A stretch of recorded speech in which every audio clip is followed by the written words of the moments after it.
আজকে তো 28 তারিখ, ফেব্রুয়ারি মাসের শেষের দিন। হে আল্লাহ, গত রমজানে যারা ছিল এই রমজানে অনেকেই নাই। হে আল্লাহ, আপনার কাছে লাখো শুকরিয়া যে আরেকদিন পরে আমরা রমজান মাস পেতে যাচ্ছি।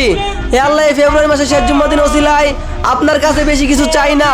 হে আল্লাহ, আপনি আমাদের সকলকেই 30টা রোজা রাখার এবং 5 ওয়াক্ত নামাজ সময় মতন পড়তে পারি সেই তৌফিক দান করিয়া দিন। খেতা হাই গুল ভাই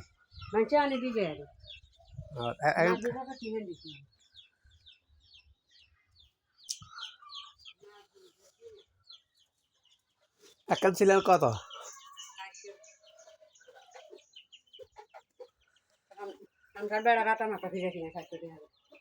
উঠো উঠো আল্লাহর বান্দা, উঠো উঠো আল্লাহর বান্দা, ঘুম ছাড়িয়া দাও, মুয়াজ্জিন ডাকে তোমায়, আল্লাহর ঘরে যাও।